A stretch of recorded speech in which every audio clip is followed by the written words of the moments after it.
So hey guys, আজকে আবার একটা মিনি ব্লগ নিয়ে চলে এসেছি। তোমরা দেখতেই পাচ্ছ আজকে আমি চটপট রেডি হয়ে পড়েছি মাসির বাড়ি যাওয়ার জন্য। আর এই যে তারপর আমি রেডিও হয়ে গেছি, তারপর আমাকে দাদু ডাকলো যে টোটো চলে এসেছে। আর এই যে দেখো আমরা তারপর টোটোতে যাচ্ছিও, এই যে মা বসেছিল ওখানে। আর তারপরে আমরা চলে এলাম মাসির বাড়ি। আর মাসির বাড়িতে আসার পর আমরা কিছু কেনাকাটাও করেছিলাম মাসির বাড়ি আসার আগে অ্যাপেলো থেকে। আর সেসব জিনিসই দেখানো হচ্ছে। তারপরে এরা সবাই একটু হাই করে দিল, আর এটা হচ্ছে আমার মামিও হাই করে দিল। আর তারপরে তোমাদের একটু দেখিয়ে দিলাম গাইস আমি কি কিনেছি অ্যাপেলোতে। এই যে দুটো একটা টিস্যু কিনেছি আর দুটো ফেস ওয়াশ কিনেছি, এগুলো তোমাদেরকে দেখিয়ে দিলাম একটু গাইস। অ্যাপেলো জিনিস কিন্তু খুবই ভালো, তাই না? আমি অ্যাপেলো থেকে এইসব জিনিস কিনি, আর একটু প্রয়োজনীয় জিনিস অ্যাপেলো থেকে কিনি। আর তারপরে আমরা বিকেলে ঘুরতে যাচ্ছি জল মন্দির। আর দেখো রেডি হয়ে পড়েছি আমি। আর তারপরে এই যে আমার বান্ধবী, এও রেডি হয়ে গেছে আমার সাথে, পুরো সেম টু সেম রেডি হয়ে গেছে। আর তারপরে আমরা চলে যাচ্ছি জল মন্দিরের দিকে উদ্দেশ্য করে।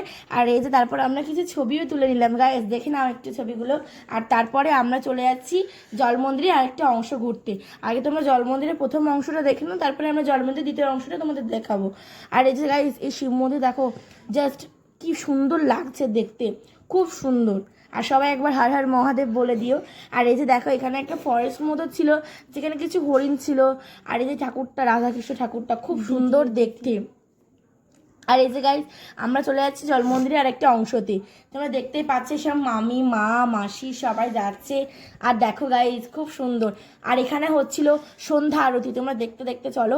সন্ধ্যা আরতি হচ্ছিল, মন্দিরটা জাস্ট সুন্দর দেখতে। তাও ছবি তোলার কথা বলেনি, তাও আমরা একটু ছবিটা তুলে নিলাম, একটু লুকিয়ে লুকিয়ে। তোমাদেরকে তো কিছু দেখাতে হবে না, এই জন্যই একটু তুলে দিলাম। আর এই যে দেখো সন্ধ্যা আরতি। আর আমার বান্ধবী নবদ্বীপে থাকে তো, খুব ভক্তি আর কি। এই যে ঘর কৃষ্ণ করতে করতে যাচ্ছিলো, আমরাও যাচ্ছিলাম সবাই মিলে, তাও আমাকে একটু ভিডিও করতে হচ্ছিল। এই যে দেখো কি সুন্দর, এগুলো একটা লীলা শ্রীকৃষ্ণের জন্মের পর। এই যে তারপর দেখো এখানে সন্ধ্যা আরতি হচ্ছে। সন্ধ্যা আরতি আমরা দেখে কিছু প্রসাদ খেয়ে তারপরে আমরা আবার বাড়ির দিকে রওনা হলাম। আর এটা হচ্ছে গৌরিয়ার মঠ। আর এখানে যে আমরা বাড়ি যাচ্ছি, আর দেখতেই পাচ্ছি বাড়ি চলে আসছি।